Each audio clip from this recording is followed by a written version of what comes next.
Well, a very good afternoon and welcome along to Goldenacre. And as you can see, Edinburgh is really covered in cloud, and it's been pretty heavy rain that has been falling across the city for the best part of the last 2 hours. So Goldenacre, that is now coming into shot, is perhaps getting some much needed rain. There's a lot of dry patches around the fringes of the pitch, and I suppose that is the case around the country at the start of this season, given how much of the dry spell has impacted on playing pitches up and down the country. But here we are, all set, strapped in for a slightly delayed kick-off. Ayr delayed on the way through from the west, but they made it in good time to Goldenacre to allow the match to kick off at 5:15. There's a wee glimpse of Edinburgh Castle, and of course this is the last of the fixtures for this afternoon. Let's have a look at some of the games that have already been played,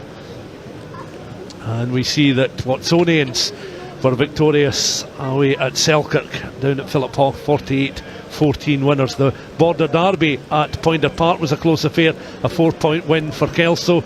Curry Chieftains also winning by a margin of 4 points through in Glasgow. GHA though were able to do enough with that 13-10 victory over Melrose to certainly get off the mark this afternoon. And Heriots against Ayr coming up in just a couple of minutes time. So there's your rugby scoreboard so far this afternoon. What does that mean for the table prior to this match? We can see that Watsonians then lead the way with 2 maximum point victories. Curry Chieftains then sitting in second place in the table with GHA, who had another fine victory this afternoon, close run affair. And in mid-table, well, we see that Ayr are on 7 points. Of course they'll be on 5, and they are going to get underway when they play Heriot shortly. So just a slight tweak there in the table. But we'll now take a look at the respective sides. Of course Ayr coming through, but we'll take a look first of all at the Heriots 15. And there we are. Well, Lee Jones is alongside me this afternoon. Lee, the first opportunity to bring you in here. A strong but in some ways slightly unfamiliar Heriot starting 15 today. Yeah, there's been a few changes since last season's campaign. Sticks out to me in that team sheet there. Thomas Glendinning, previously of Ayr, so he'll have a bit of insight into what they're doing today. Rory Leishman comes back in, the captain, back in this week, and I'm sure he'll have a big impact from a Heriots point of view. And Jason Hill there in the second row alongside Patrick Spence. They'll relish the opportunity to take on an Ayr side. Let's have a look at the visiting side then.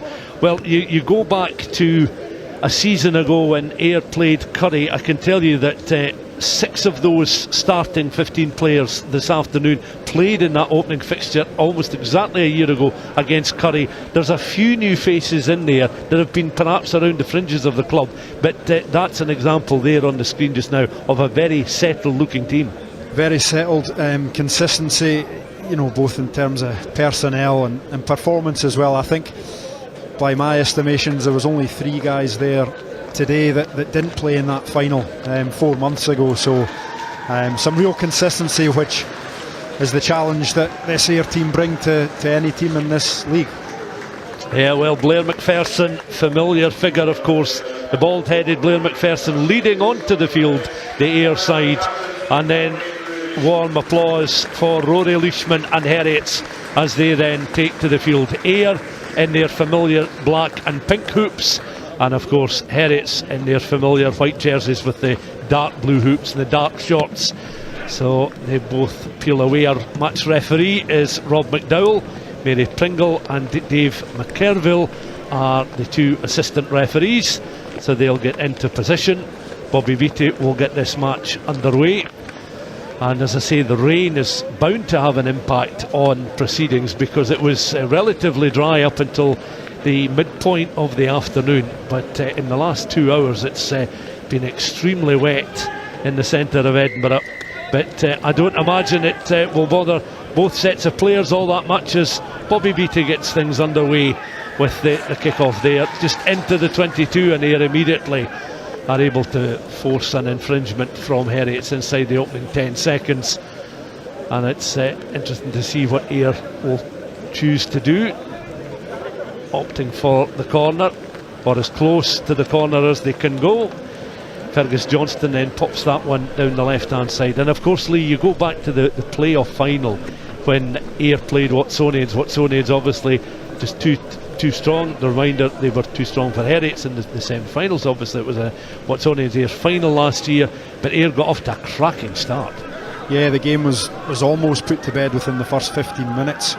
3 scores against a run of play, and Ayr looking ominous with an early start there. We've seen the conditions, the fumbled kick-off, and then Ayr go to their strength in the maul. Yeah, the driving maul there. Maguire looking to try and control it, the starting hooker this afternoon. The referee just jockeying for position as he looks for a little bit of movement. Heriots under the cosh immediately defensively as Ayr adopting that arm wrestling tactic of using the forwards to very good effect there. You can see Bloodworth and Rory Jackson lining up just to try and carry a little bit closer to the 5 metre line. So it's the battle of the forwards just at the moment. Ayr central in the 22, peeling off. Then the centres beginning to come in there. Shedden and Stuart looking to carry, and a secondary drive takes Ayr over the line. A fine piece of play, and you can see that in the early stages of this first half, Ayr just that little bit too strong. Yeah, Fergus Johnson, I think the man that sniped over for scrum half. You can see Jamie Shedden on the carry here. They went with the forwards, but having an outside centre there that can hit that line a bit wider just narrows the Heriots defence. They're on the back foot, Ayr are on the front foot, and any good scrum half, he can sense that momentum, and he manages to dart over within the first 2 minutes. Yeah, and there is the try scorer placing the ball on the tee. It was, as we got to see in the replay there, a nice piece of play initially by Jamie Shedden after a lot of hard work from the front and second row forwards in particular. But we'll see now Fergus Johnston lining up this conversion attempt, and it just drifts past that left hand post. So an unconverted try, but 5 points opening the scoring for Ayr inside the first 2.5 minutes of this match. So we'll have a look at it again. So this was after incessant work from the forwards. Johnson picks up, has a little look at the options just inside him. Good carry from the centres. Johnston following up as a good scrum half would, and this time tried to sell the little dummy there, and was able to work his way across the line despite Finn Nelson's desperate attempt to slow him down. Yeah, it was a key carry from Jamie Shedden on the angle, so the defence are blindsided by that outside centre running the line. And then I think it was Andy Stirrett ran a dummy line that almost attracted a couple of defenders, and that created the space for Fergus Johnson, who was aware enough to take that space and dive over. The rain is easing maybe just ever so slightly, and the spectators, if nothing else, will welcome that. One or two opting to stand with large umbrellas across on the far side, but a very healthy crowd inside the main stand for this slightly delayed 5:15 kick-off. Ayr opening their account. Fergus Johnston 2 minutes into the first half. As I mentioned, Jamie Shedden, one of the players, one of the 6 players in the starting 15 who started against Curry almost exactly a year ago. Heriots have perhaps shuffled the pack a little bit more, brought in 1 or 2 new faces looking to mount a challenge. They finished, of course, second in the regulation league table last season, losing narrowly to Ayr by 26 points to 19 on the 22nd of February. That a rearranged game after the pitch was deemed unplayable in November, and then losing out to Ayr 29-17 at Millbrae a month later. And their only other defeat was against Watsonians last season. So I mean, they mounted a great challenge, and Ayr, of course, just one defeat for them in the campaign. They are the champions, and the man on the screen at the moment, Blair McPherson, just in that replay, is one of the reasons why they're so strong. Yeah, certainly, and he opened his try scoring account last week in the first game of the season, and he's been such a presence for this Ayr team, you know, over a number of years. Leads by example. You could see the strength of the Ayr scrum there. first one of the match. But the conditions telling, just with the handling there, it's going to be difficult to shift that ball through the hands today, and I think the conditions will play a big part. We'll probably see some more tactical kicking from both sides. Well, there's very little wind to speak of just at the moment, as Alexander Maguire with a good throw in there, and again the pace coming in. Robbie Orr was trying to grab that one just above head height, intercepted. Heriot's hacking it forward, 3 back very quickly there for Ayr, and they're able to pick up outside of their 22, looking to try and offload. That was good work again there from the Ayr players, as they were forced to backtrack very quickly. Johnson again, the try scorer. Beattie with a touch. Inside centre is Stuart, just on the angle. Grubber kick up and over the halfway line. The referee spots the knock on. Will bring play back to between the 10 and 22. And we've played just over 6 minutes, and 5-0 the scoreline. Here is the opportunity that Ayr were trying to create. And it was a fine defensive tackle there, as Andrew Stuart, the inside centre, was unable to escape the tensions of the Heriots defence. So Heriots with the opportunity inside the Ayr half of the field. Seb Smith, their starting scrum half, with ball in hand at the moment. Players just deliberating over the tactics. Water carriers come on. Referee may well want them to leave fairly quickly. There is an Ayr player down receiving a little bit of treatment to the left knee, and I suppose Heriots will want to try and mount a challenge inside their territory, given this is the first time that they've been able to get outside of their own half. Yeah, they did well on the turnover. I think it was Ewan McFarlane that put boot to ball, tight head prop, and William Dineen, his counterpart, with a chase, and it was a good chase. And I think the early parts of this game, it'll be which team can adjust more quickly to the conditions, because we've seen Ayr, they've had territory, they've had ball, but a couple of passes have been forced, and we'll see it does take an adjustment period. The pitch is fully saturated, the rain's still falling, it's been falling for a while, so we'll see how quickly Heriots can adjust to these conditions as well. Yeah, so back into the scrum, it was Rory Jackson that was receiving a bit of treatment to a left knee. A looped pass out there, and Rory Brogan's looking to try and get a head of steam up, but Ayr had a good mobile defence. It comes back then to Seb Smith. Smith with the offload, and again Heriots are looking to try and escape McPherson's very upright tackle there as it comes through the hands of Nielsen. The standoff, the referee bringing play back though for an earlier incident just outside the 22 on that Heriots left hand side. So play will resume. Watching this again, Lee. Heriots, a long look pass, a good option, something you would welcome as a winger. Yeah, definitely, and ball in front as well. It gives an opportunity for wingers. It might be a case of few and far between in terms of opportunities for wingers today, but Rory Brogan, real potential. He gets an early touch. We can see it's easier for defences to sit a bit tighter in these conditions because it's so difficult to move the ball, but that skip pass from Heriots gets the ball into space and an opportunity to get the backline moving there, and the penalty. So Elliot Young then with the throw in. Heriots inside the Ayr 22. Can they find a way to unlock this Ayr defence? Elliot Young goes into the back of the drive at the moment.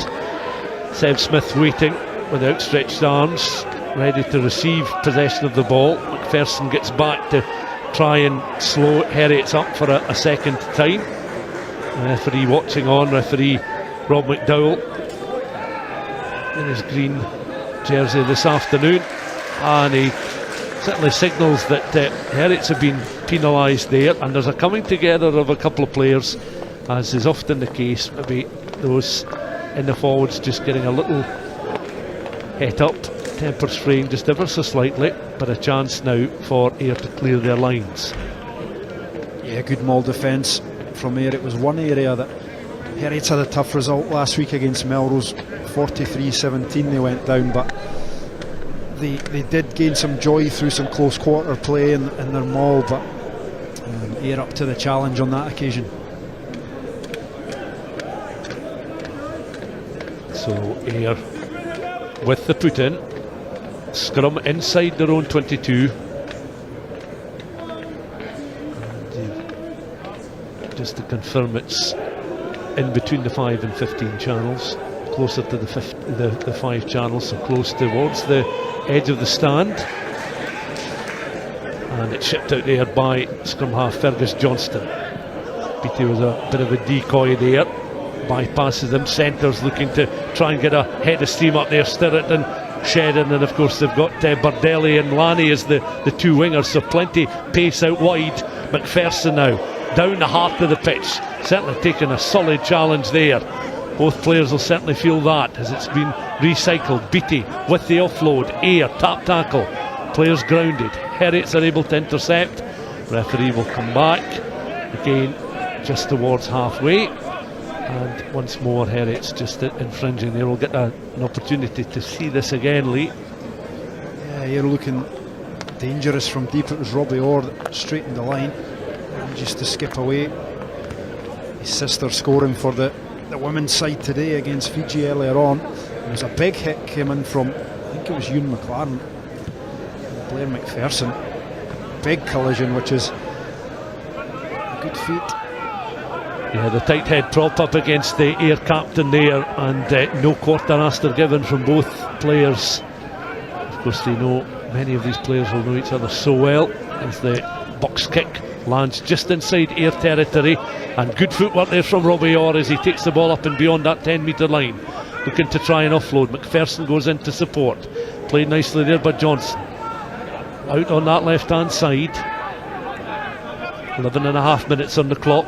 Johnson, the try scorer, the Ayr scrum half, the only point so far in this first half. Slipped through again. Beattie collides. Herriot's players coming through. Again, McFarlane was front in line of the Herriot's defensive cover. And it's back now. Will Beattie get a touch and get a chance to move once again? He does. Taken nicely there by Orr on the left hand side. There's an opportunity to offload here to Lanny, and Lanny was certainly forced as Heriot's had some players coming across there. Rory Brogan brilliantly tracking across just to slow up the Ayr winger. It's been recycled, and Heriot's have somehow managed to take control of this situation, where certainly it looked as if the winger was going to be in for the score. The high up and under, and Lanny again across on the right hand side, trying to gather that ball in the air, but Lee, that was a glorious opportunity for Ayr to get a secondary score. Yeah, good opportunity. We seen it last week. Andy Stuart with a skip pass again, and Robbie Orr just managing to get outside his defender. The movement was done off the ball, so by the time he's received that ball, he's already beaten his man, and then it's a 2-on-1. He gives it, but great defensive work from the opposite winger and Rory Brogan, and he manages to chase down his men. Top bit of defensive work from the winger. Yeah, so just a stoppage in play at the moment, and the players again just get a chance to regroup. They're in a huddle, and just checking the numbers there, because Bardelli in fact is wearing 14 and Lanny will be wearing 11. So that is often the case once you get a closer look at the players. They have switched jerseys from what was the original starting 15. Keeps the commentators on our toes, definitely. It has done for many years, I can tell you. Luca Bardelli often wears 11 and he plays on the right. He does favour that right wing, but he must have fancied the other jersey today.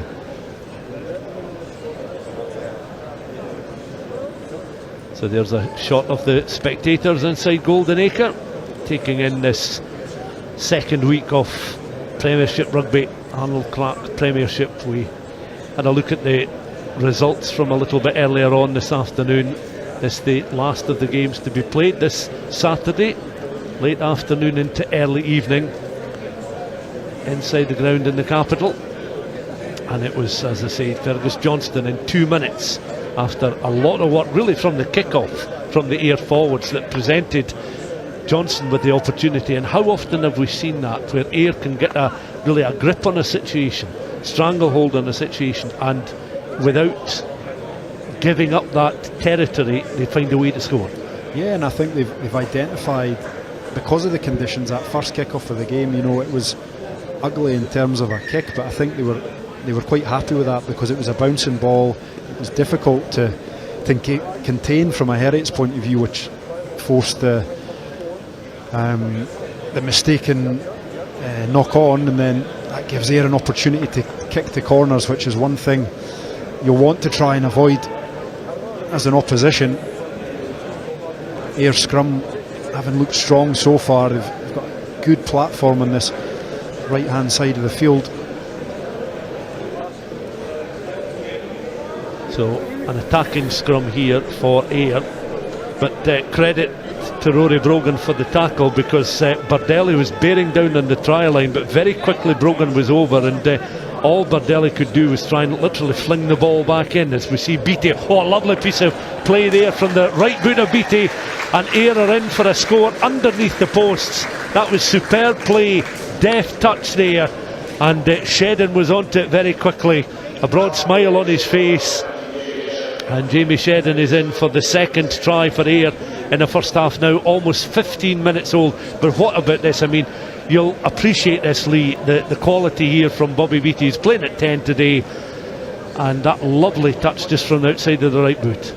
Yeah, it's an intelligent piece of play, and the execution's on point as well. It's something that Bobby Beattie, bringing him in, previously an outside centre / winger, he's been in at 10 for the past couple of seasons, and one thing he does bring is the attacking kicking game, and that was an opportunity because the scrum was so far across the right hand side of the field. There's so many threats there, and width as well, so your defending fullback has to sit a bit wider. There's always going to be space in behind, and it's just whether you're willing to take the risk on the execution to put that ball where it needs to be, and Bobby Beattie did that, and I think it was Andy Stuart, the man, that was the beneficiary. But yeah, great piece of skill and execution.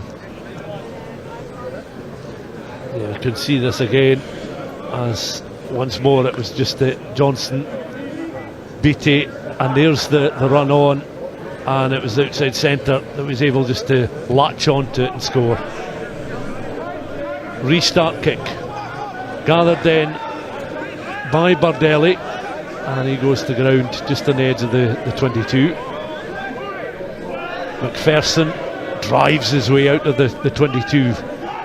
No question about the identity of the Ayr skipper, who's still got a real thirst for success in an Ayr jersey. That is a very tricky up and under, and it's been gathered there by Jason Hill, playing in the second row with Patrick Spence for Harriets.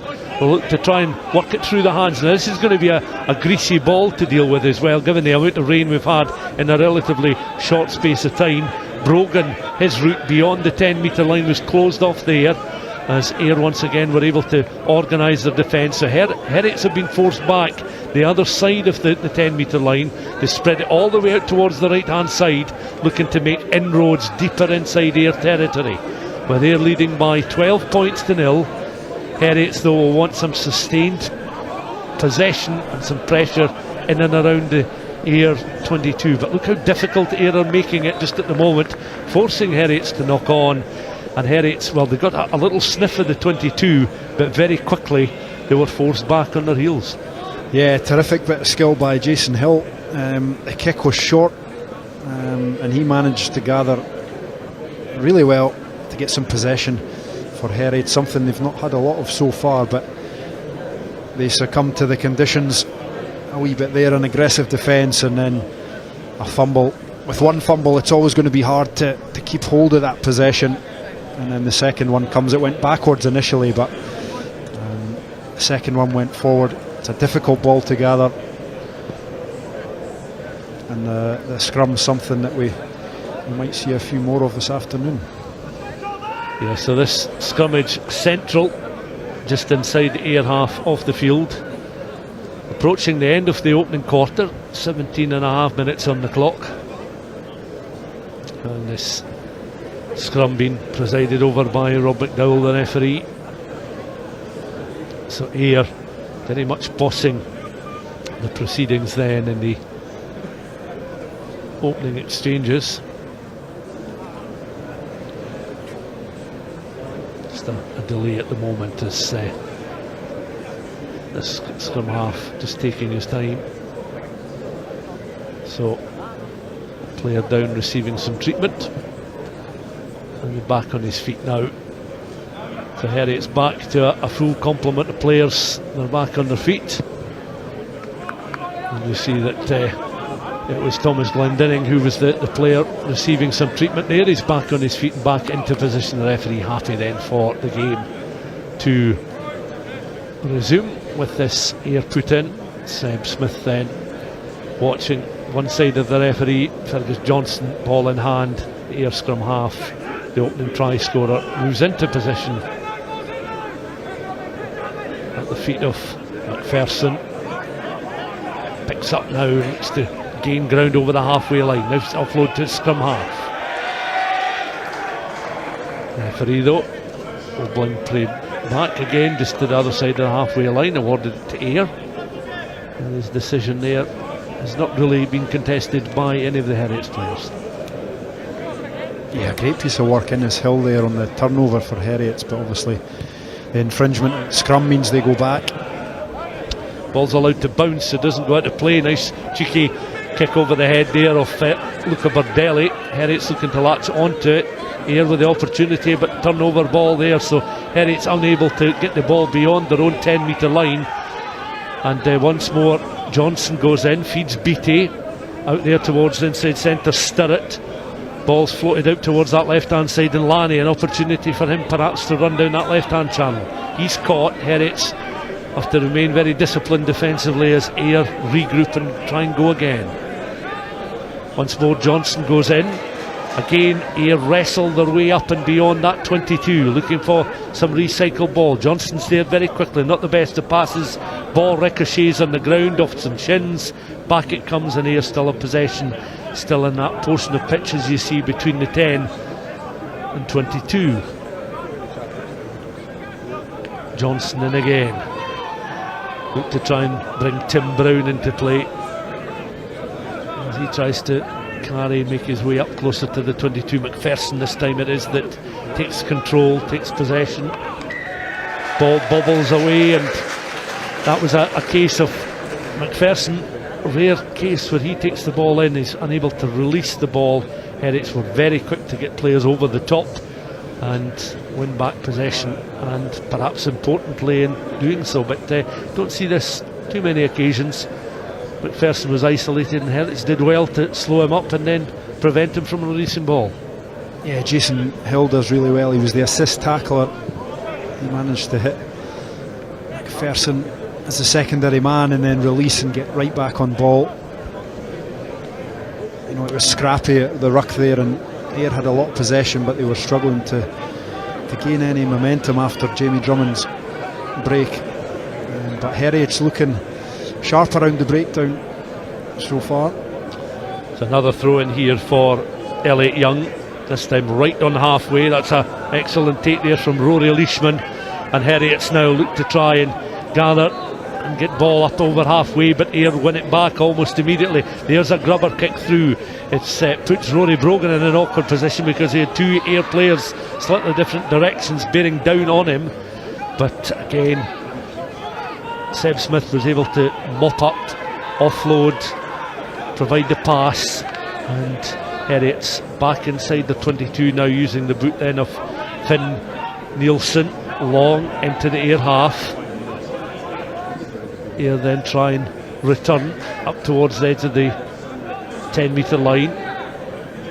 Johnson again. Ayr up and just beyond the 10 as Johnson goes in, mops up once more. That was nicely taken just off the toes there, and McPherson's pass was picked up eventually there by Beattie. Beattie's now on his knees, wrapped in the tackle. Referee says play's still good. Johnson then goes in, provides the pass. Pod of 3 then appears. Maguire now tries to drive beyond the 10. All Ayr at the moment.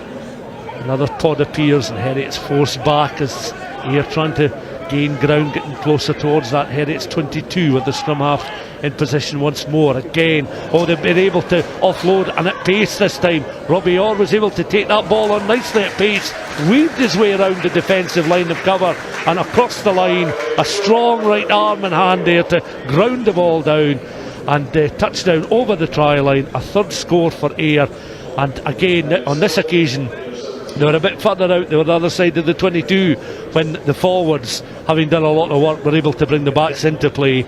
But equally effective, and a similar score in some ways to the first try. Yeah, definitely. That's a fantastic finish by Robbie Orr. He had a lot of work to do. We've seen that line, the outside line. It was Jamie Shedden before the first score, but Robbie Orr a bit further out this time. It's difficult for defenders to eye these backs coming on the outside line, but he still has some finishing to do. He still has a man to beat, and he shows good pace and footwork to get himself on the outside. He goes between two defenders. He's still got a man to beat, and he's got enough pace and strength to get over the line and end there. Superb individual score. Yeah, he just had enough pace to work his way around the tackle from Callum Jessup. The ball's fallen off the tee, it's placed back on the tee. Harriets opting to chase the ball down as they did right from the start, and the attempted drop goal from a standing position on the edge of the 22 results in no conversion. So that I suppose is the benefit of having somebody chasing the kick when the ball falls off the tee. We'll get to see this again. Fergus Johnson just lining up his kick there, sees the opportunity. He's probably already thinking. Referees obviously the Heriot's player chased down, so a missed opportunity for the conversion. So yeah, you could see the referee in picture there signalling no, you've got to play it. His only option was the drop, and well, that ricocheted off the Heriot's player. So 17 points to nil the scoreline, but it's still been a damaging opening 25 minutes from a Heriot's point of view, and a fruitful one for Ayr. Long throw towards the back of the Heriot's line, but it's a fine take from Ayr. And again, players on the ground, but in position is Johnson, and Ayr will just carefully work their way from this situation just outside the 22. It's a long right-footed booted kick there from Bobby Beattie. That was a sharp pass that was taken on there from Jessup, nicely one-handed, and that's an excellent kick into the 22, and that's forcing Ayr right back, just not quite enough for the kick to find touch, but a super angle, and he just didn't quite have enough on the kick, otherwise it would have been in touch, and it would have been certainly a fine piece of play.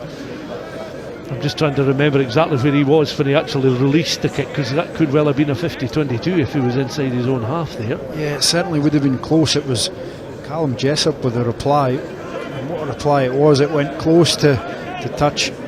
Fergus Johnson does well to get back, but it was a tough pass to take as well for Callum Jessup. So fantastic reply, and Heriot maintain the possession. Again, Leishman is the man they find in the line. The throw in there from Elliot Young, and again Heriot's, you can see they're working tremendously hard, but unable to get an awful lot of momentum into the driving maul there. Scrum half Smith is able to offload. They're swarming around these Heriot's players as they're trying to find some room in a very congested part of the park at the moment, just outside that Ayr 22.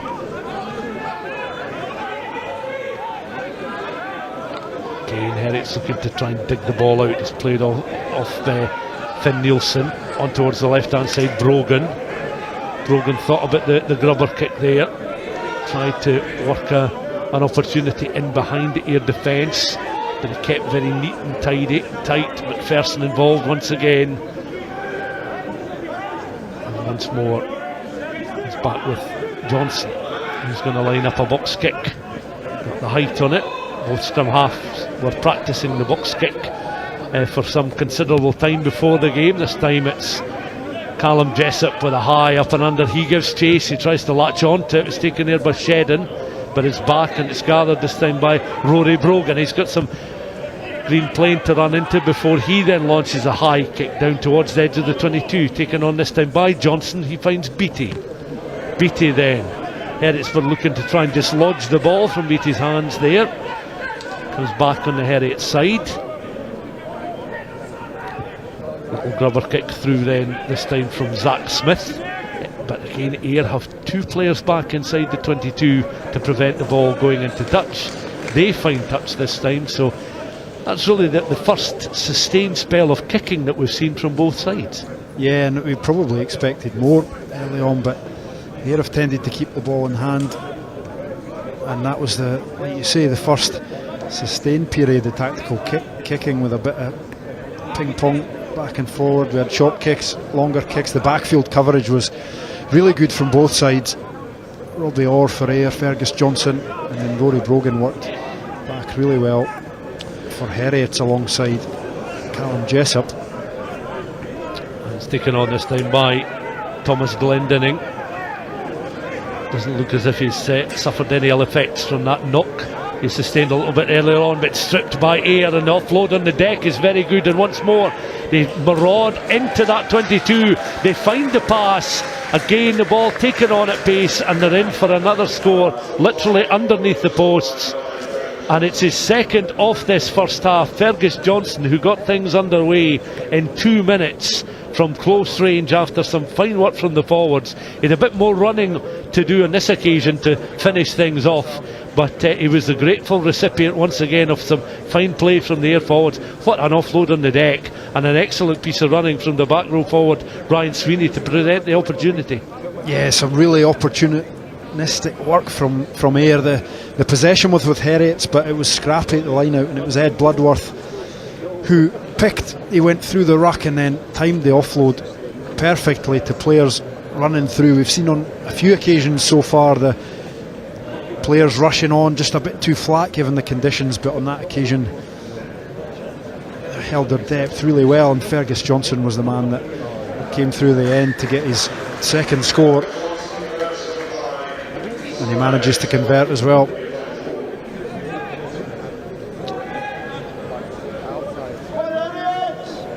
I think Heriots are looking to go to the bench to make a few changes. I can see stripped, and now I think on the park is Angus Munro. So I think they made in fact a couple of changes in the forwards, and that coming half an hour into the tie from the restart. Nicely taken then by Luca Bardelli, and that's played just beyond the 22 into touch. So Heriots will look to try and strike back.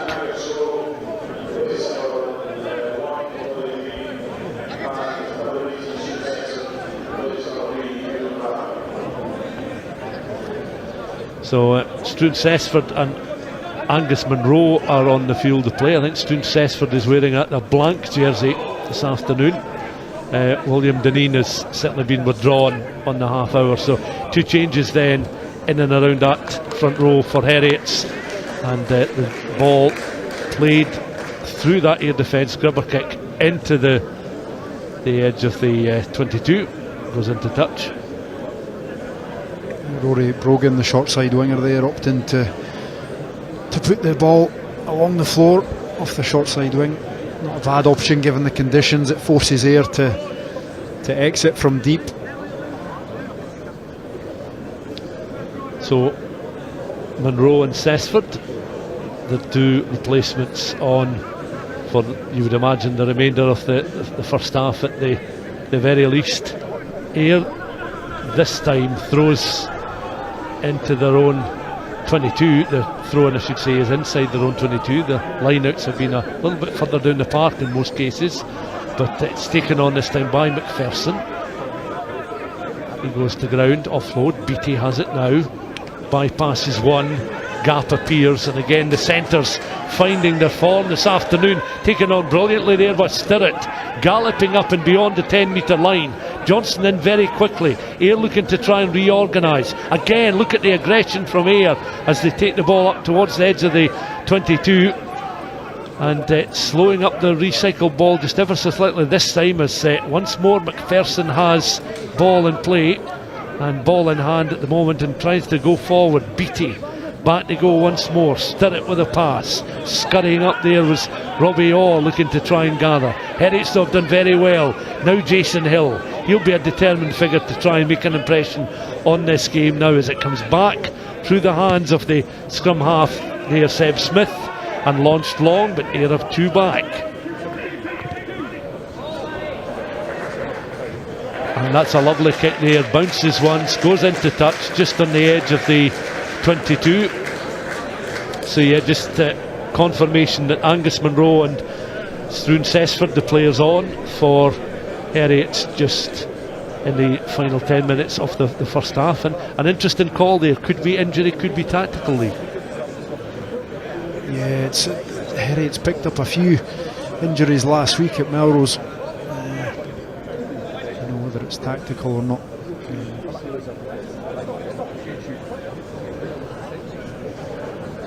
It's impressive confidence from Ayr to run from deep there. Andy Stuart showed really good patience to run onto that offload from Jamie Shedden. Ayr go from deep, they're up to the 22. And although Heriot's turned over, Ayr managed to end back possession. It's real confidence to go from deep in such conditions because it's so difficult to handle, but Ayr know that when these outside backs can straighten the line, they can find space, and they're really backing themselves to do that.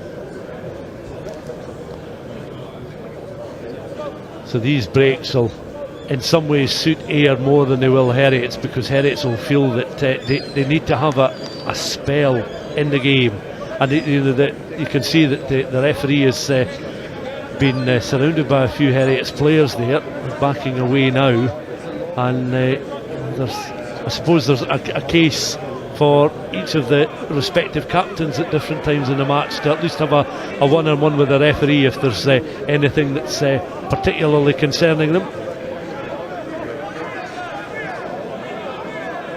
Play then resumes on the edge of the Heriots 22.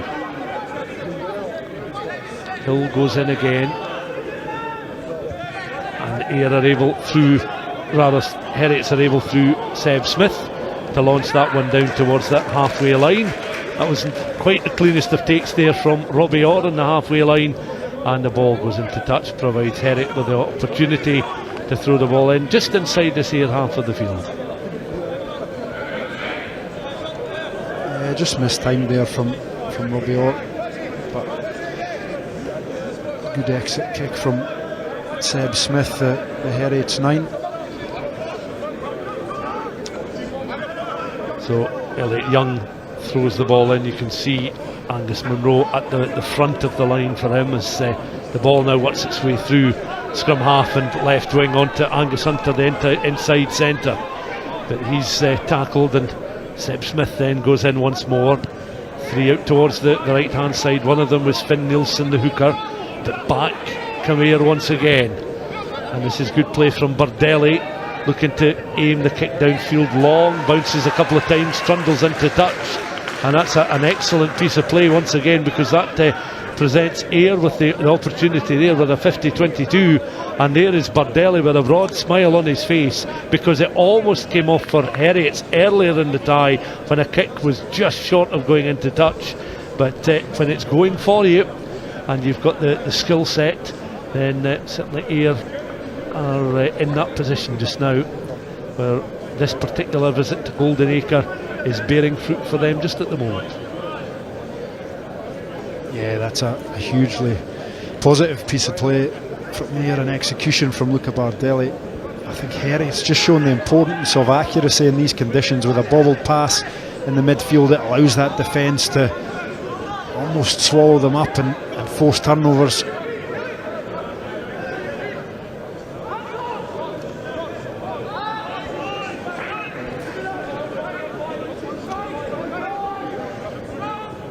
Here again reorganising. Once more Stuart. Well, the door was closed on him initially. Heriots are able to intercept now. They need some support.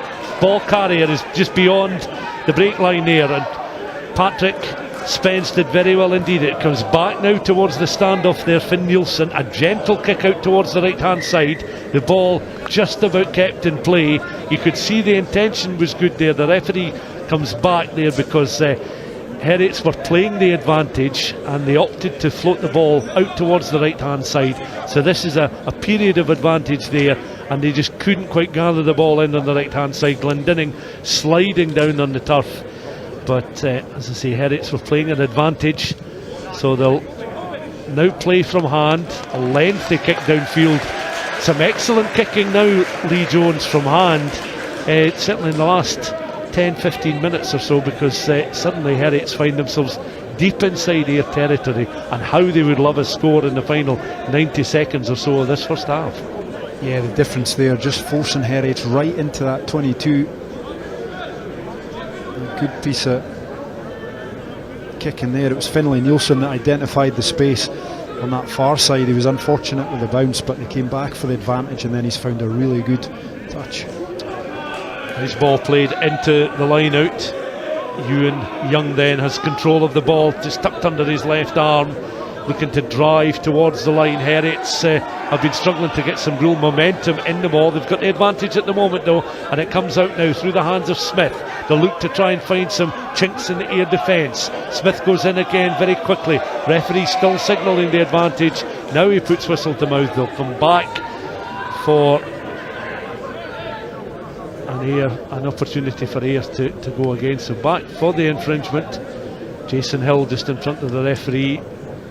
So too is Rory Leishman, and not surprisingly, given the scoreline, Heriots will look to Nielsen just to tap it into touch, and from the 5 metre line they'll have another throw in.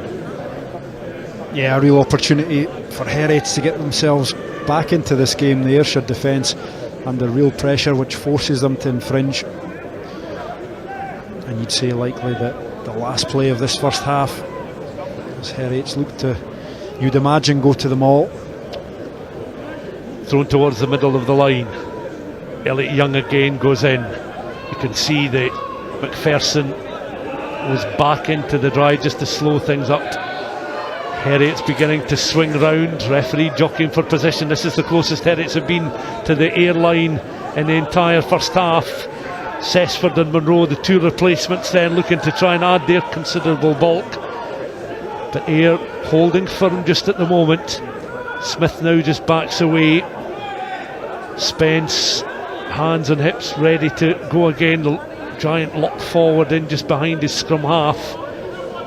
This is the last throws of the first half, and Ayr trying to protect the line. The referee though swings round, raises the arm, and Heriots have done just enough on this occasion, and it could well be the skipper who's landed the blow. I'm just looking to see who has got the try there, because there was a girdle of forwards just coming together, and it's an excellent score there for the home side, coming at half time to at least get them on the board. I think it could well be Struan Cessford, in fact, who's landed the score, Lee. We'll get to see this again, because Cessford's in the blank jersey. Now is he the player that comes over the top there to ground the ball? Yes, it is. It's a Cessford score, so the response coming from a player off the bench, Struan Cessford, with the try, and there should just be about enough time, I would think, for the game to restart. The referee having a glance at his watch before Jessup then attempts the conversion.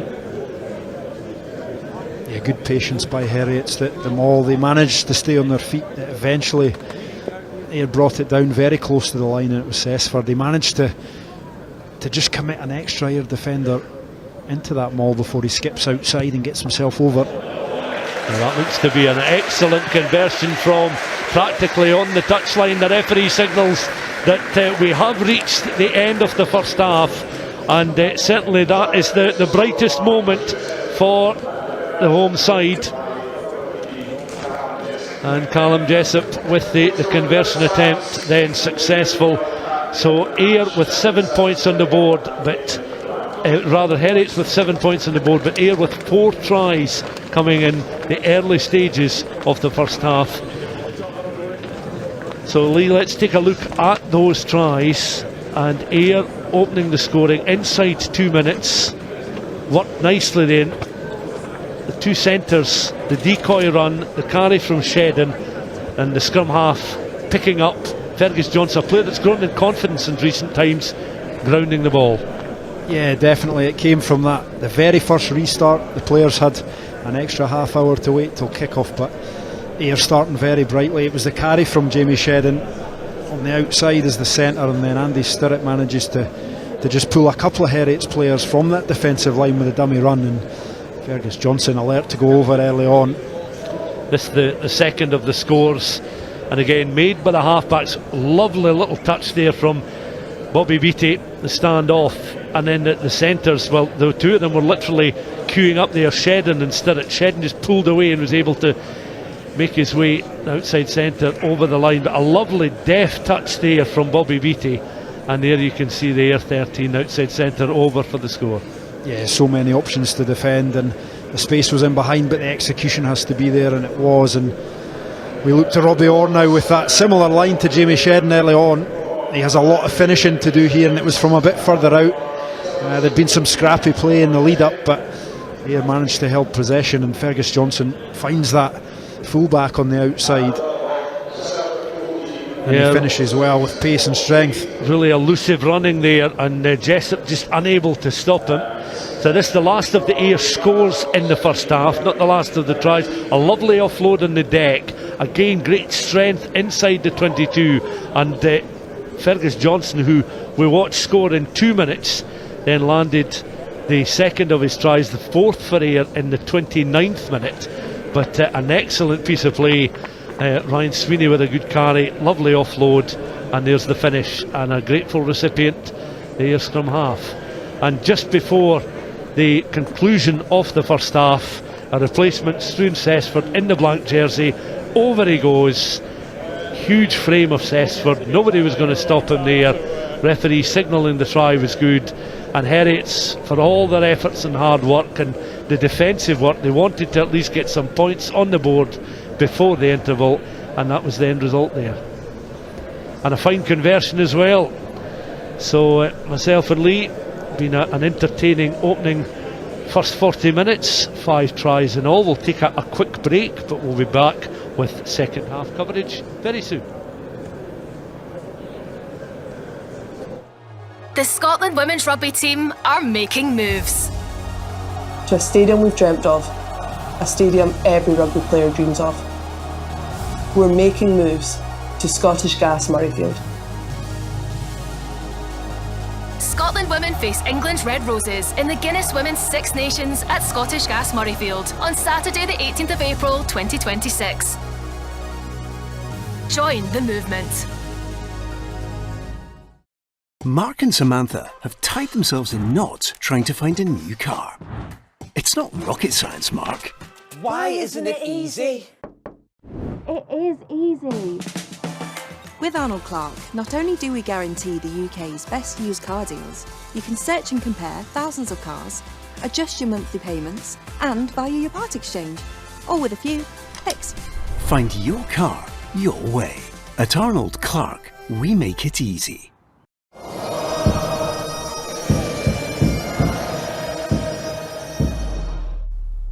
And the stadium was silent.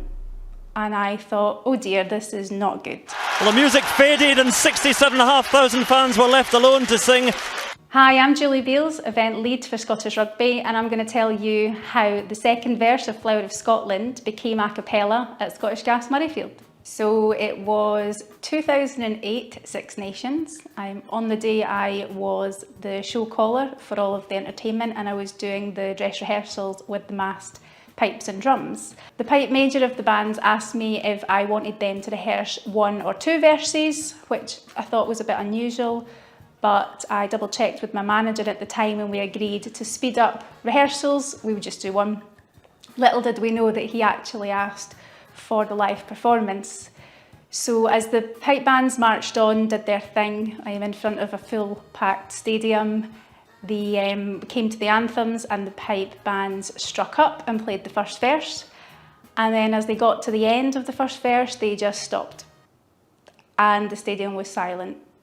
and I thought, oh dear, this is not good. And then all of a sudden, everybody started singing the second verse, and it was one of those moments that you thought, wow, this has worked. We've managed to get away with it. But little did we know it was actually the start of something really, really special that has carried on since then. Flower of Scotland's a real emotive anthem, and I think you can see that bubbling over in the players when they're standing pitch side, but also when the camera pans to fans in the crowd, you can see the pride swelling in them. And at that point, when you've got 67,000 people singing it, it becomes the biggest choir in the country, if not the world at that point.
And there is a glimpse of Edinburgh the Saturday after the conclusion of the 2025 Edinburgh International Festival and Fringe, and with all the music concerts that have been taking place at Murrayfield and all the events that have been around the city and beyond. It's been a very, very busy capital during the course of the summer of 2025.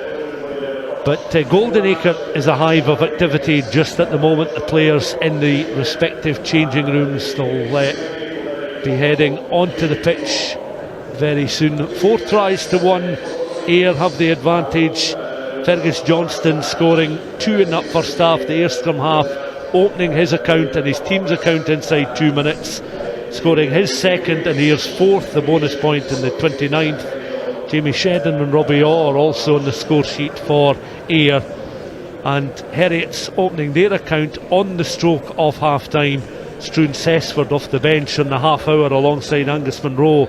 Changes to the respective props, 2 prop forwards with Bill Dineen and Ewan McFarlane making way, and it was Struan Cessford with really Lee Jones is alongside mate. Struan's try coming first opportunity that Heriots have had to be so close to the Ayr line in the first 40 minutes and find a way to finish it off and get points on the board, with excellent conversion from Jessup to follow. They didn't have a whole lot of possession in that first half, but particularly in the Ayr 22, and from their point of view they'll be happy to get on that score sheet, the last throw of that first half, because it means they can remain competitive in this match, because Ayr have been fairly dominant. The conditions have dictated a lot of what's happened, but Ayr have been very confident in the way they've played, and they've been well worthy of their scores. So that Heriot score towards the end of the half keeps things interesting for the commencement of the second 40 minutes. And a glimpse there of some of the spectators enjoying some liquid refreshment and a few snacks just before the players head out for the start of the second half. And of course this was a delayed kick-off by half an hour because Ayr were held up on the way through to the capital, but showed no ill effects of that delay in their journey. But a very experienced group of players, and the Ayr players first to leave the dressing room and come out onto the park for the second half, led onto the field there by Blair McPherson. Of course lifted the Championship trophy, New Look Championship trophy, just at the start of the spring with the victory over Watsonians. Home side Heriots should emerge in just a few moments. I can see down just on the edge of the pitch, it looks as if Elliot Young is down, coming out there. He's sort of looking up to a few in the crowd in conversation.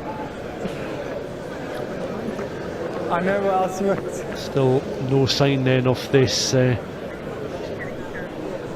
of Heriot's players coming out of the dressing room.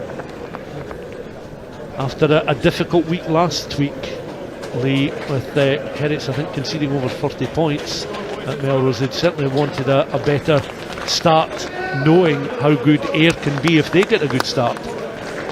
Yeah, they'd know coming off the back of that tough result last week that, you know, a difficult challenge with an Ayr team that's been so consistent in recent times and so performant. It's always going to be a challenge even at home, but this Heriot's team would be glad to get their first home fixture of the season, and in parts they've put some good stuff together in this first half. Conditions have made it difficult, but they managed to pull themselves back into this game at the end of that half, and they'll be looking to carry on where they left off. So Harriets look as if they've made a further change in the front row. We'll just get confirmation of the change in the in position as they high up and under from Ayers gathered just on the edge of the halfway line. Heriot's looking to regroup after taking possession, but Ayr are able to snatch Bobby Beattie, and immediately they're able to ship the ball out towards the left hand side, and Thomas Laney now making his way up towards the edge of the 22, forced into touch. There an illustration of just how quickly Ayr can gather possession on one side of the pitch, ship the ball through the hands. Bear in mind it is a rather slippy ball because it has been very wet in the hours leading up to kick-off, but on this occasion good play across the park, but unable to broach the Heriots 22. Heriots then will look to start the second period the way they finished the first on the score sheet. The scoreline in the you're not onside. corner, Heriots 7, Ayr 24. Ayer's 4 tries coming in the opening 30 minutes. Heriots score coming on the stroke of half time. Nicely gathered then by Heriots as Rory Jackson, we can confirm Rory Jackson is on.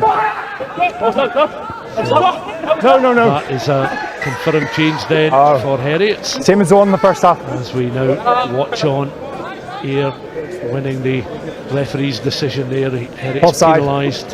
Referee signalling Heriots straying offside. And Ayr now, once Heriots Zach Smith is back on his feet, are able through Fergus Johnson to play it through the hands, or rather play it, boot the ball down into the edge of the 22, and rather than I'll get numbers for playing in alternate plays through the hands as we watch from right to left, this is another I haven't seen it from this side. Ayr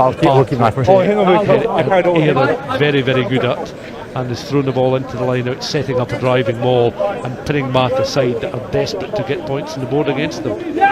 Yeah, something they're very used to. It's been an energetic start to this half as possession goes back to Heriots. The commentators cursed there because that throw was just over the top of the jumpers, and in the tackle area, you still need to come from the back foot. Ayr compounding that by being penalised immediately afterwards. They have one man over, yeah, so we've you seen have to come from the back foot. Play very slick rugby through the hands, and we know them of old to be very, very good. So after the tackle, they've got one man over the body, which creates an offside line, so you have to come from the back foot. No, you didn't come from the back foot. So Heriots find themselves back inside their half of the field. Yeah, a couple of turnovers either way so far. See on the kick chase here, just committing men to counter ruck if we go back. No contest. They break earlier on, but Heriots with some meaningful possession here. Backwards. Yeah, Jackson with the throw in, the ball just brushing off the palm there of Finn Nelson. Enough to signal the knock on from the referee, and that will frustrate the Heriots players because again they were setting up a platform there on halfway. The ball shipped very, very quickly there from Thomas Glendinning on towards Finn Nielsen, but with the open right palm he just couldn't gather the ball in, and it was knocked forward. So Ayr will have now the opportunity as another Heriots player is down receiving treatment to a hand injury, so that will just delay the scrum just momentarily. Here's Mark, lads. Yeah, even though things have brightened up a bit considering how wet it was before, that'll still be a slippy ball, and accuracy was something that Heriot struggled with in the back line in that first half, and with a defence that's happy to get off the line and put pressure on, it just makes it harder if there's a mistimed pass or a slight knock on. It's difficult to hold on to that possession. You need to hand it over again to a scrum that's been a real strength of Ayr. Yeah, it's certainly brighter overhead, but it's difficult to see just how wet it is at the moment. The rain is still falling, but it's just somewhat light and more a fine drizzle than a heavy downpour. Certainly give the park a very good soaking in the 2 hours leading up to kick-off.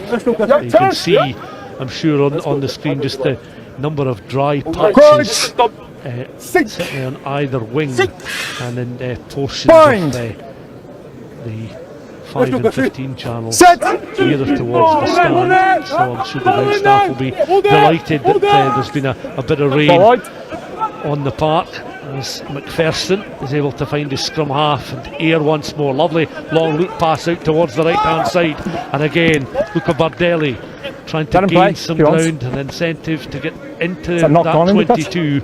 A try scorer on 2 occasions in last season's playoff final, but he hasn't been able to escape the attentions of the Heriots defence out wide so far in this game. Yeah, I think Rory Brogan again was some good defensive work. The space was there. Robbie Orr, fullback, came from that short side to offer an extra man, which meant that it created a bit of space on the edge, and it was a good pass out to Luca Bardelli, who found himself in a wee bit of space, but Rory Brogan with his defensive duties again on point as they were in the first half, covers his man really well. Yeah, both sides have been able to win, get a steal at the opposition line out, but on this occasion Heriots now have a platform from just outside the 22. Four back inside the Ayr half of the field. Again, Shedden still looking to try and lead the drive. Robbie Orr on this occasion, though, was the player that got up towards the 10-metre line with the offload. Ayr looking to try and avoid the forward pass there as they were gaining some ground. But again, good work from Robbie Orr, driving on there. Ball spilled from the hands there, going forward. Same as what I'm saying to them. If you want dominance, let's make sure it's straight and square, okay? Just on the square to the mark. Heriots 10-metre line. So no scoring in the opening 6.5 minutes of the second period. It was 24-7 at the interval. A reminder of the scorers: 2 tries for Fergus Johnston, Jimmy Shetland, so too was Robbie Orr, and the try for Heriots coming on the stroke of half time. Stuart Sesford, and an excellent touchline conversion from Callum Jessup. So play will resume with this Heriot scrummage, and Seb Smith on that 10-metre line. Fergus Johnson alongside him. Smith able to gather at the feet there of Rory Leishman. Ball is played on by Angus Hunter inside centre. Their players immediately come up and try and crowd out the Heriots backs as they try and find a way in behind those in black and pink. Oh, lovely steal there, and suddenly Bardelli finds some room and away he goes. The referee had the raised arm showing that Heriots were penalised. Bardelli was very, very quick and alert on that occasion out on the right hand side. We said that on 2 occasions Rory Brogan has denied him try scoring opportunities, but that was a little snatch there, a smash and grab job from the man who impressed during that playoff final against Watsonians, and has been a real thorn in many of the sides around Scotland during the course of his time in an Ayr jersey. Yeah, it's tough to see how the turnover came there, but opportunist as ever is Luca Bardelli, and he's always got the pace to finish there down that short side. So there's no defender. It was a stronger scrum from Heriots, and they had a bit of possession. I think it was actually Luca Bardelli that came up high off his wing to make the tackle, and then a turnover was earned and he manages to get himself over. Conversion from out wide, and this time it just goes across the face of the posts, and Heriots bringing on a couple of players, I think, back onto the park. One of them is certainly Ewan McFarlane.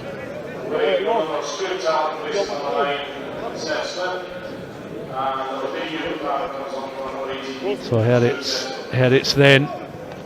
Kane going to the bench, 2 players on. We'll just get confirmation of who both of them are just at the moment, as Jason Hill does very well from that restart kick. High kick gathered in just above head height, and Hill has presented here then with an opportunity. Herriot's with the opportunity.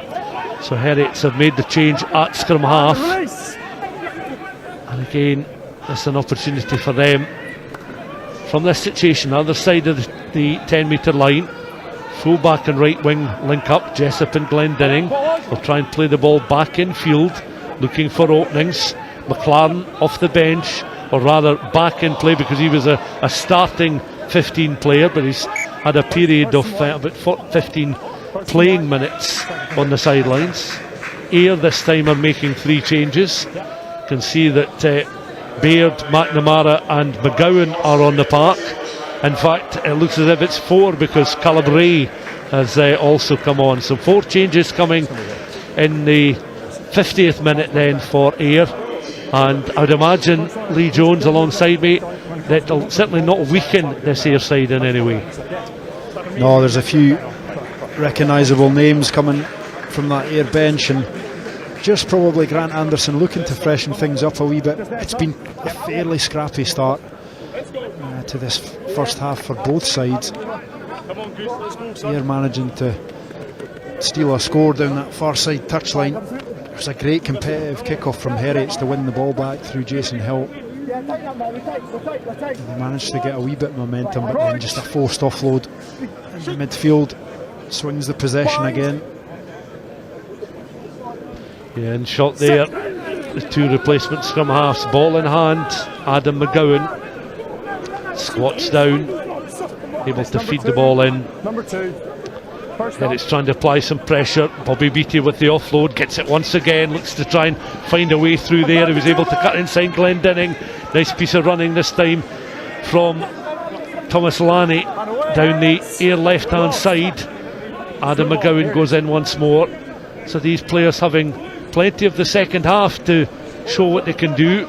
Skipping over the players on the ground is Glendinning once more. Ayr again looking to try and offload. Calabray doing well outside centre, taking the ball into the 22. Shedden out towards Bardelli on the right hand side, and Bardelli makes it look so easy. An excellent team score there from Ayr, and that will surely put them out of sight in this contest. They've both sides bringing fresh legs on, but Ayr still look the sharper, more determined side, very much in control in this tie.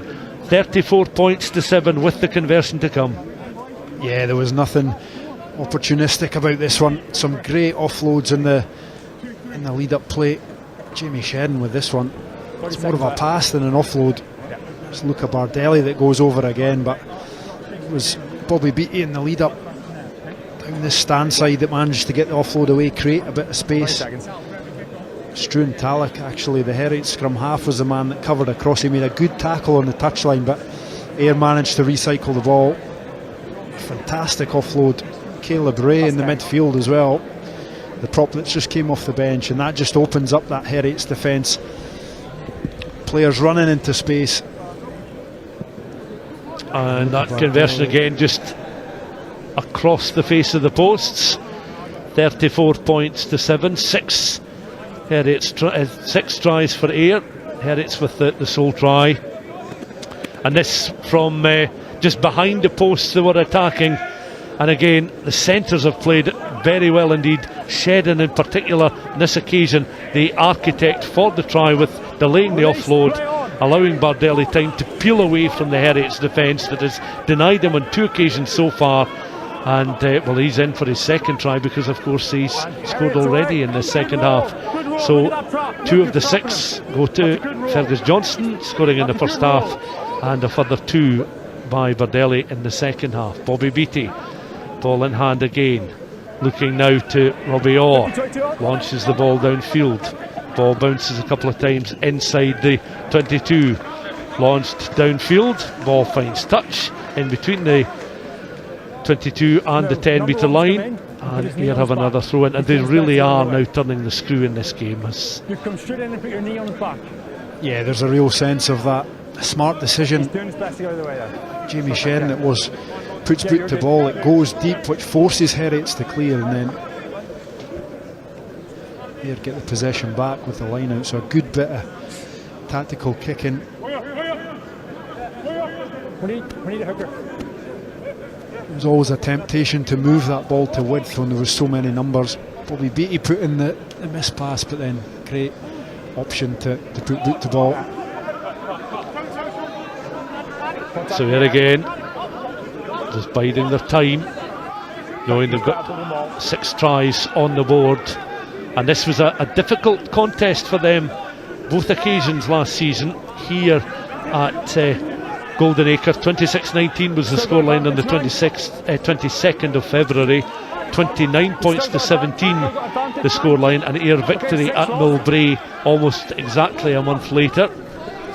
Here again, and the replacements just happy to try and work a position there. Talek just coming around the corner, but the referee's whistle denying Herriets any forward momentum. Stuart Talek, who's going to be perhaps 1-on-1 with his opposite number there. And get to see the latest coming together there. The ball just being ripped from the hands there of the back row forwards, Ryan Sweeney. Kicking to touch Robbie Orr into the 22. 55 minutes on the clock, and you sense that Ayr have got further scores in them, Lee. Yeah, I think the introduction of those 4 players from the bench have made a timely impact.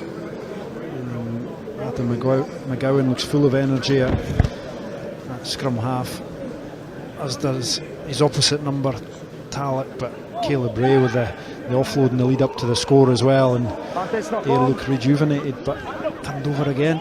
Yeah, it's not the first time that the throw-in has been turned over. Both sides have not had an impeccable record when throwing into their own line during the course of the match so far. Ayr penalised on the Herriets 5 metre line, so it'll give the home side a chance to play this from hand just beyond the 22 and down towards the stand side. Gives them an attacking position to get a little bit further down the park. We talked about the Herriets changes very briefly just prior to kick-off, but you have to say that during the course of the season you'd expect the players of this quality will grow in to and become more familiar obviously with one another after what has been a difficult couple of weeks so far for them. Yeah, definitely. There was a few injuries last week. You've got a lot of new faces in there, and it's similar for a number of teams in the league, and it takes time for players to bed in, and you're going up against a side that's got such consistency in their selection and players that know each other, so you know that's obviously going to show up, but it's a long season. We're only the second match in, and players will have time to bed in, but it needs to be done quickly, you know, when there's league points on offer. Giant figure there of Calabray taking the ball briefly before offloading, and again Ayr looking to use some width to good effect. Herriets are scrambling back, scrapping for everything, trying to slow up Ayr as they attack once more. Recycled ball up towards the edge of the 22. Bobby Beattie has it once more. Little offload there, and Oscar Baird looked to try and ship the ball out towards the left hand side. There were players out there, but Herriets were alert to it, and there was good attacking running there from Zach Smith, the 13 outside centre for Herriets, that forced Ayr back. Herriets players flying in, the referee signalling them maybe going off their feet there, and again Herriets front row forward Ewan McFarlane with just a brief deliberation with the referee before backing away. And from hand, Robbie Orr will look to try and play this one down in towards that Herriets corner. That left hand corner as Ayr are attacking has become familiar territory. You can see the damage to the pitch by the studs of the various boots, as Jack Craig is the latest Ayr player to come on the park.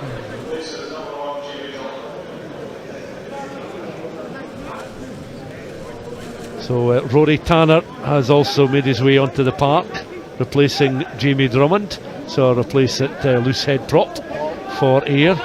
Throw in there from Jamie McGottry, who's also on for the closing stages of this tie. Taken on by McGowan in the scrum half. He'll look to try and go in again, waving that right arm, looking for a bit of movement from his players on the right hand side. The scrum half again going in, a very busy figure with Fergus Johnson doing a lot of the hard work for his side in the first half. But a good opportunity here for McGowan to have a run out in this second period. Over the ball again at the moment, getting closer towards that try line inside the final 5 metres. Recycled again. Here once more, looking to play it back. Bobby Beattie bounced just almost off the face there, but did well to react and gather the ball in.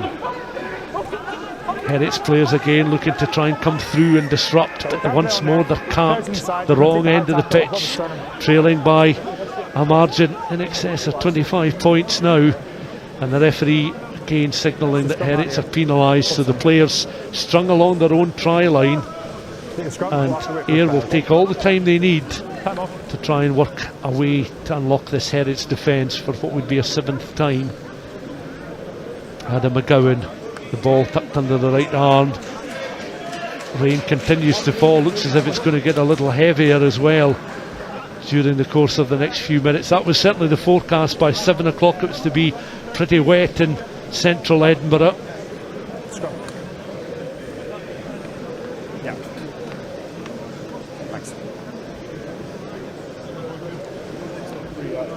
So Daniel King has come on for Zach Smith, so a change to the outside centre position. Zach Smith has been removed and Daniel King is on. 20 minutes of the game left to play. All eyes remain on that Heriots 22 central position. Adam McGowan just waiting patiently. Bobby Beattie sitting just behind him to his left. Jack Craig, hands and hips just on the park, playing on that left hand channel now. We've got to see Thomas Lanny in fits and starts in the game. Bardelli scoring 2 tries in the second period. Ball in the scrum. Again picked up in that number 8 position, looking to try and split the Heriots defence once more. Players jockeying for position. Again, Heriots can ill afford to switch off for a second, because this Ayr team have got the ability to break the Heriots defence time and again. And the referee signalling that that latest attempt, Lee Jones, has been good. The players taking a little longer to get back to their feet now, but they're over the line once more. And that's a 7th try. And on this occasion, it's Ryan Sweeney that finished things off to almost near silence inside Goldenacre. We'll get to see this again. They were creeping closer and closer towards the line. Heriot supporters thought they'd perhaps just done enough, but the ball, eventually the referee taking a good long hard look, was grounded despite the best attempts there of Angus Hunter, the inside centre, and the conversion attempt is good. Further 2 points for Ayr, and we did say a few minutes ago we felt there was more scores in this game for the visiting team. Yeah, the majority of the play has been down in this half, in this second 40 minutes, and Ayr with a really strong scrum. It was Andy Stirrett who carried really well on the first phase, and then Ryan Sweeney picks quickly, and referee Rob McDowell, he took a second look at it, but the strength of Sweeney, he had 3 Heriots players hanging off him. That's why McDowell couldn't quite see the ball, but he was happy to award the try with the grounding. It's Ryan Sweeney who gets the score. 7th try, and barely a reaction from those Ayr players to that score. Heriots though back inside Ayr territory. Ayr with the box kick, 4 players back for Heriots inside their own half of the field. Daniel King now launches a cross-field kick long. Ayr have players back and are able to gather. Robbie Ord as well to try and offload. He's bundled to the ground. A solid challenge coming in there from Angus Hunter, but not for the first time. Ayr offloading just forward, particularly when the tackle comes in and it's understandable because it makes it that bit harder when you're in that situation to be able to offload back the way the ball was forced forward. And we've got this, from a Heriots point of view, stop-start nature of the second half continues because they have a put in at the scrum inside their own half of the field on that 5 channel, desperately looking for more points, and will certainly not want to rack up a cricket score. I think you're right there, Stuart, with the tackle coming in. It's easier to judge that pass forward. Ayr had numbers down that short side. Heriots then, this new look Heriots side, Finn Nielsen juggling with the ball is eventually spilled and away they go once more. Bardelli still in the park, we stopped short of the 22 this time. Beattie, sharp pass out there, and Rory Tanner taking a sore one. The two players coming together, in fact. The referee will may well have a word with his stand side official here. Dave McKerville comes onto the park. Your thoughts on that incident there, Lee? Yeah, look, it was a big hit. It was Jason Hill that came in. I'd need to see it again to see, height. I think there was such force in the tackle that it's easy to deem it as dangerous, but I think we need to see it again by the letter of the law. But it was an impressive hit from Jason Hill. If it's too high, then the yellow card's definitely warranted. It was Luca Bardelli that picked up the loose ball. Again, inaccuracy from Heriots in the midfield. Jason Hill comes in from the outside here, and it creeps up. It's a very effective hit, but I think if we go by the letter of the law, he does creep up a bit in the way this is refereed now. Then it's probably a fair call to be a yellow card, but I don't think there was any malice there from Jason Hill.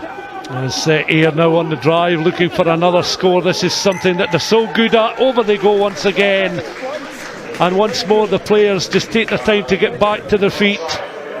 And Ayr, their collective group of forwards, breaching that Heriots line once more to move on to 46 points with the conversion to come. We'll get to see this again, Lee. Coming in at a rate of knots, there was the replacement hooker there, Jamie McGottry, and Heriots just beginning to crumble there as they can't deal with the sheer force of this side, and of course that coming just minutes after losing such an influential player in Jason Hill to the yellow card. Yeah, real salt in the wound. Jason Hill's had some really positive aspects of play in this game, but Ayr happy to take the penalty post yellow card, and Jamie McGottry gets over for a score, the replacement hooker. He picked up a try last week against Glasgow Hawks, and he gets another one to his name. And all credit as well, the conversion was good, because that coming from Jack Craig. But we get to see the replay again, this time from behind the post. You can see the task that Heriots were faced with here, and the referee signalling that the score is good. Heriots cutting quite a tired looking side just at the moment, and of course with a number of newer faces in the ranks, this has certainly been a bit of a war of attrition at times for them this afternoon. They've certainly put up a good fight, but an Ayr side as well oiled a machine as they are at this stage in the season, they're going to take some stopping. But of course Curry were able to do that in the regulation season last time out a year ago. Otherwise Ayr had a perfect record in the league campaign last season, the champions. That's pinged forward there by Jessup, but gathered in. Jessup continues the run, sensing a mistake there from the Ayr defence. They continued to try and find their way into the 22, but the referee was bringing play back. Callum Jessup's going to be looked at by the medics. He will have just taken a blow to the head there, so they'll just check him out. So coming over was Robbie Orr, the collision there with Rory Brogan, and there was the collision that resulted in Callum Jessup requiring just a little bit of treatment, but he's going to continue on the part there. They'll get back into position. And Lee Jones, this is, it's difficult times for Herriets, having had such a good season a year ago, having lost only 3 matches in the regulation campaign, to go 2 defeats on the bounce at the start of a new season. Despite the fact they've got some new players, it's not what anybody inside Goldenacre would have been wanting. No, certainly not. And when you see second in the regulation season, they would have been disappointed not to make the final, having been beaten here in the semi by Watsonians, and you'd think they'd be keen to continue momentum into the next season. But like you say, a raft of changes, and I think today they've just lacked a bit of cohesion. You can tell it's almost a new side in parts, and the accuracy has not been there. Conditions have made it difficult, for a new team to string together passes in the midfield. They've really struggled, and with a team like Ayr, they know they can rely on maul, they can rely on scrum, they can fall back to that even when the conditions are challenging, and they'll also take their opportunities. So yeah, it's been a tough task, and as you say, I think their body language from a Heriot's point of view slumped a wee bit in these last few minutes. It's a tough task. And the Ayr replacements have certainly put themselves about in this contest. 12 minutes of the game to go, picked up again by McGowan, looking to go long with the boot on this occasion, just a little bit too long. So some action for the ball boy over on that far side. Many of them, you can understand, are carrying big white towels with them today, because the hookers will want to try and work with a dry ball when they're throwing the balls into the line-outs. Of course, it's a rain-sodden Edinburgh this late afternoon, early evening. We've not had to say that in a while. And of course, it goes without saying, wherever you are around the world, tuning in to our coverage from Goldenacre in central Edinburgh, we're delighted to have your company this early Saturday evening as Ayr once again go long. Herriot's players in their navy blue and white jerseys make their way back inside the 22, and this will give them some food for thought, taking on the reigning champions on home turf in the second week of the season. And Herriot's having to defend this line out, this attacking Ayr line out. Jamie McGottry, ball in hand, receiving the instructions from Rodri Tanner. So a stand side throw in on the Herriot's 22. And not for the first time, the Ayr line out not quite functioning as well as the coaching staff would have wanted. Herriot's have been able to spread it from right to left across on that left hand channel. A chance now for Rory Brogan, who's worked well defensively to get up and into the opposition half of the field. Then it's recycled. Struan Talak will want to make himself a busy figure in the final 12 or so minutes of the match. Herriot's looking to offload, gaining some ground, getting closer towards the opposition 22. Referee with the raised arm, and Herriot's maybe have a chink of light now, an opportunity to force Ayr back inside their 22, and a chance for them to get more points on the board, because they worked very hard in that first half, played second fiddle, certainly an attack to an Ayr side that was wanting to get this game put to bed quite early on. But Struan Cessford scored a well worked try right in the stroke of half time, converted very well by Callum Jessup, the full-back. And since then, Herriot's have been unable to breach the Ayr line, and 48 points to 7 is the score line. So Ayr once again laying down a bit of a marker. Herriot's then with the throw-in. They have the possession on the park and look to try and work a way to find an end product. Talak then does his work as scrum half. Crossfield kick just above head height there, and again Glendinning was just trying to come across on that far side, leaping up, studs off the ground, trying to keep the ball in play. Out it goes, and again Herriot's using the advantage, because there was an infringement, allowed them that advantage to play a slightly more cavalier style of rugby, but very often it can come off, Lee, and it can end with some spectacular scores. Yeah, they've found a bit of space, and it's always easy when you have that advantage to make use of it. Robbie Orr did well to cover across actually, and probably caught the eye of Thomas Glendinning. It's with the throw in at the line out, they've been able to gather, look to try and get a drive on here. Now this is a similar situation to the situation they found themselves in, the position they found themselves in just on the stroke of half time when they did score. Ayr defensive players jockeying for position, tried to remain upright, tried to slow up this drive from the home side. They don't want to make it too slow and pedestrian. They want to have some sort of spark and injection of pace and drive into this attack as they pick and go once more. Some really exhaustive forward players now, particularly in Heriot's colours, desperate to try and get them off single figures. 48 points to 7. They look to try and spread the ball wide. Could well be intercepted there. Referee will bring play back though. Heriot's continuing as they're back to a full complement of players with Jason Hill. I can see his large frame making his way from the touchline, heading back into the position of the park where all the action is taking place just now. Rain continues to fall over Goldenacre. Can Heriots find a way to the line just to brighten up the mood a little bit? It's a very, very quiet crowd inside Goldenacre. Can the home side find some sort of spark in these closing stages? 6.5 minutes until the close of the match.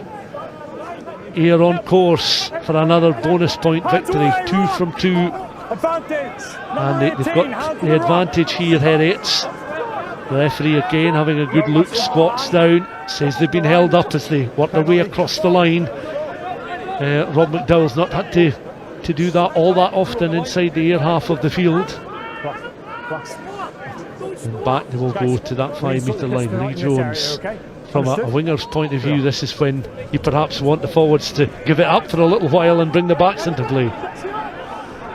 It's been a bit of a long day for the Heriots, wingers in particular. So first kind of positive run of play for Heriots, a few decisions going their way. They're knocking on the door, and they continue to knock, but the Ayr door is certainly not going to be blown down. It's very solid indeed, as Heriots now look once more to try and spread the ball out towards the right hand side. Daniel King though, in one of the blank jerseys, he's stopped short. Again, you can see the desperation of there of Struan Tallock, just trying to feed the ball back infield as Ayr forcing Heriots back closer towards the edge of the 22. Tallock again is able to find a man just closer to a central position. Has it once more. Hill this time. Ayr players wrapped round his ankles. Tallock again. Heriots outside of the 22, looking to try and build from a deeper line position, and they're spreading the ball further left, it would seem. Out to that left hand channel. Ball bubbles. Still be almost like a bar of soap. Difficult to handle in these wet conditions. Crossing the left hand side, drifting out where was Daniel King, trying to give some support.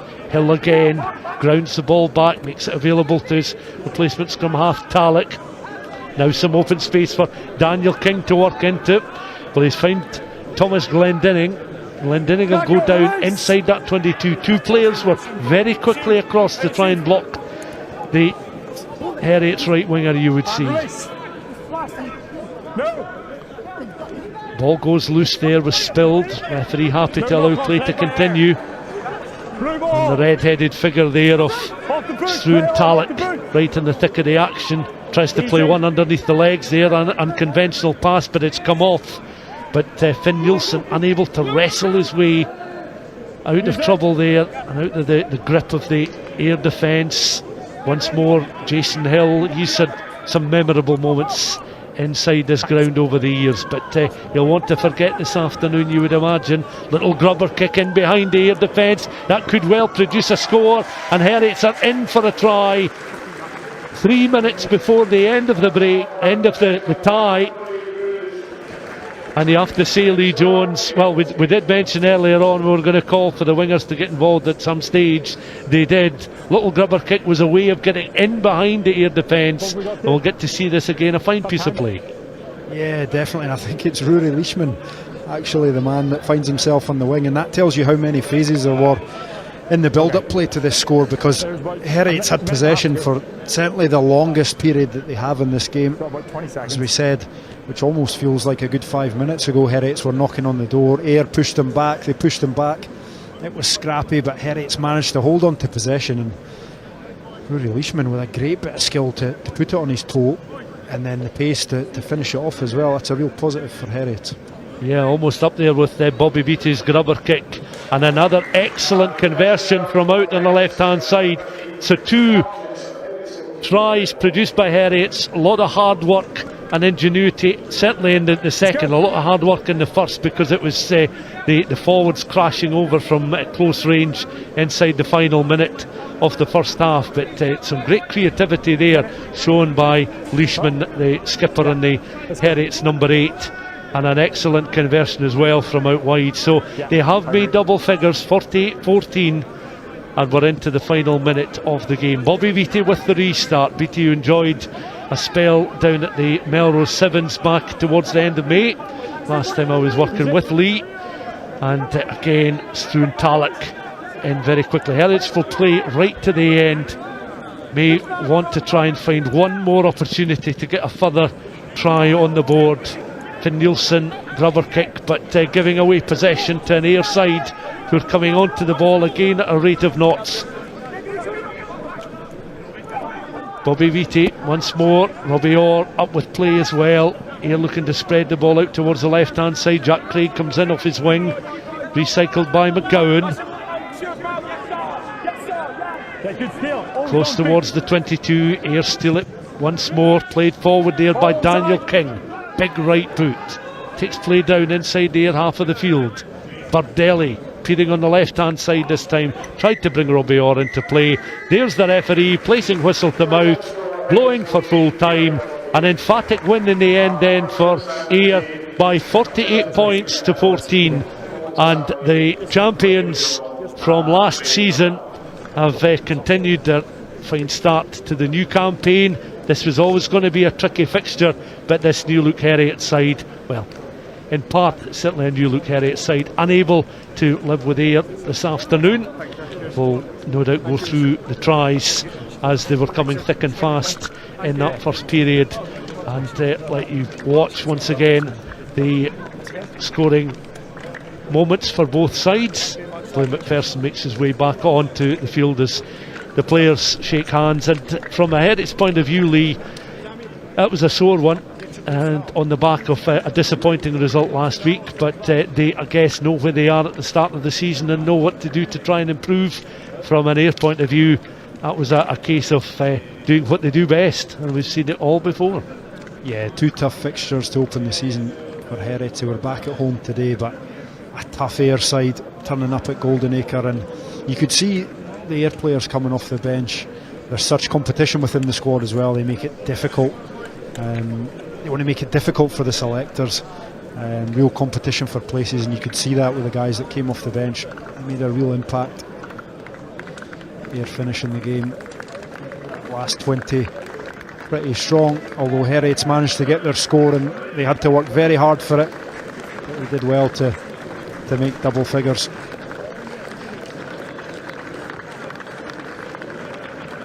Yeah, so the Ayr players just making their way through the line as they form a line themselves. Either side allows the Heriots players to walk through,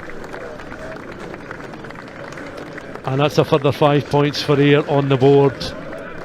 These Heriots players will be glad to get back into the dressing room, I'm sure.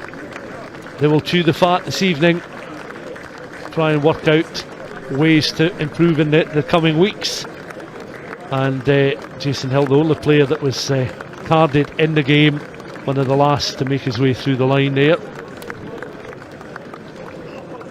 They'll pick themselves up, they'll dust themselves down, and they'll go again, Heriots. But Ayr, as we suspected, will be a team that will take some beating during the course of the season.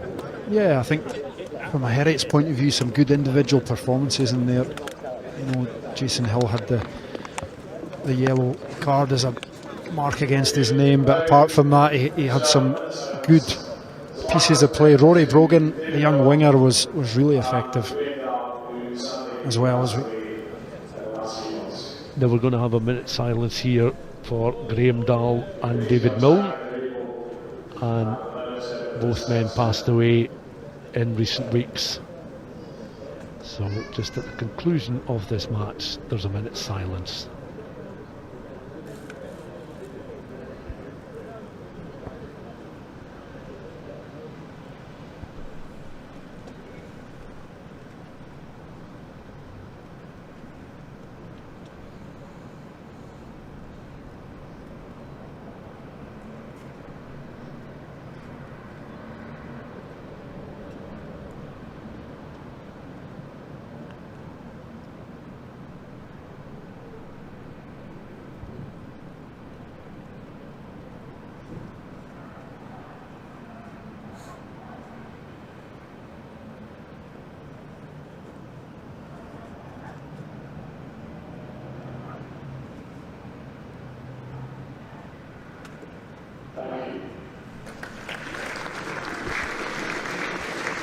So perfectly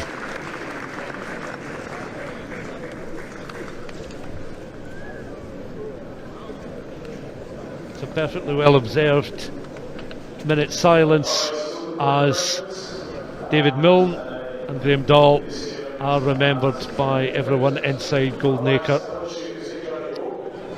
On the screen then, the tries from the second half. Luca Bardelli came alive there with a turnover that was very slick and well worked from an Ayr point of view. It was very subtle, and suddenly Ayr find themselves, or rather Luca Bardelli finds himself in the position he was wishing to be in for much of the afternoon, scurrying over, as he does so well, to score for Ayr, just to add to a points tally that was stacking up during the first half. A bit of powerful running here from Jamie Shedden, the outside centre, offloading to Bardelli, who was really beginning to enjoy himself with 2 tries in a relatively short space of time at the start of this second period. And Lee Jones, by this time the game was well and truly won. The visitors were so much on top. Yeah, I think when Ayr were good today, their offloads were sticking, players running onto the ball at depth, and we seen it in the lead up to that try and also in the finish. Winning the contact and then playing the ball into space, and then we've seen this one from a strong scrum here underneath the Heriots posts. The strong carry from Andy Stuart, and then it was Ryan Sweeney who barrelled his way over, carrying 3 Heriots players. The referee took a second look, but the try stood and it was good.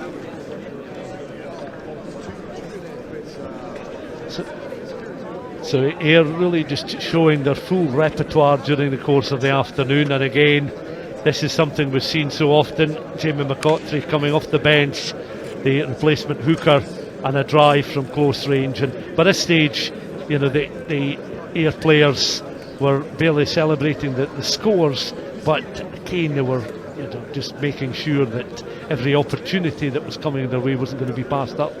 Yeah, it almost felt inevitable, didn't it? And that came from the yellow card to Jason Hill, salt in the wound, and then Heriot had to work so hard for this one. They must have been up around 20 phases. They were denied and denied, but managed to put together some possession to go to width, and it was Rory Leishman, the captain, that found himself on the wing. Callum Jessup, the man that gave the pass, and then a great bit of skill off the right foot, and then pace to finish to get Heriots back on the scoreboard. Yeah, King and Jessup linking up very well. Lovely piece of skill, as you say, from the number 8. Good pace as well. And Bobby Beattie wasn't going to catch him. And well, the game was well and truly won by that stage. So here you are then. An identical result at Philip Hawke, with Selkirk losing out to Watsonians by 48 points to 14. The Border Derby at Poynter Park, finishing in a narrow victory for Kelso over Hawick. It's a disappointing start for the Mansfield Park club, but Kelso got the local bragging rights certainly this evening with that 4-point victory. And Curry Chieftains were 19-15 winners away at Glasgow Hawks, and a narrow victory as well for GHA over Melrose. Melrose, of course, victorious against Harriets last weekend. And there you see the 5:15 kick-off with Heriot scoring those 2 tries, Ayr racking up scores 4 and that bonus point in the first half, and they win by 48 points to 14. So let's have a look then at the league table, how that changes the complexion of the league just after 2 weeks. Of course, the Arnold Clark Premiership table with Ayr and Watsonians then on maximum points. A perfect start for both those sides, and of course the 2 sides that contested the playoff final back in the spring. Curry Chieftains and GHA sitting on 9 points apiece. A good start to the campaign for a Curry side, of course, who've been league champions in the last couple of years as well. GHA starting well. They'll be pleased to be inside the top 4. Melrose just on the losing side this afternoon to GHA by a margin just of 3 points, and of course Kelso up to 6th after that Border Derby win over Hoyk. Heriots just at the foot of the table, the only side still to pick up a point during the course of this season, but just 2 games played, and of course the games will come thick and fast over the course of the next few months before we reach the autumn international tests in November.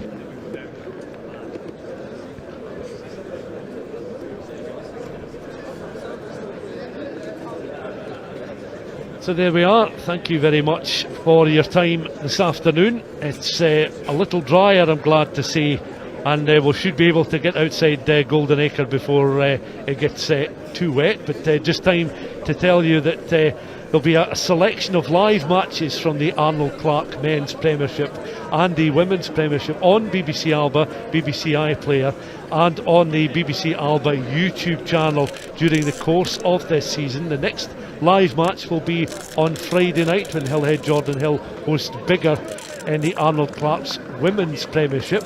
The match kicks off at 7:35. The next match live from the Arnold Clark Men's Premiership is here on Scottish Rugby on the YouTube channel, and that is the match between GHA and Glasgow Hawks on Saturday, September the 20th, and that game kicks off at 5:15. So from myself and Lee Jones, thank you very much for your company this Saturday evening. Take care, and we'll speak to you again soon.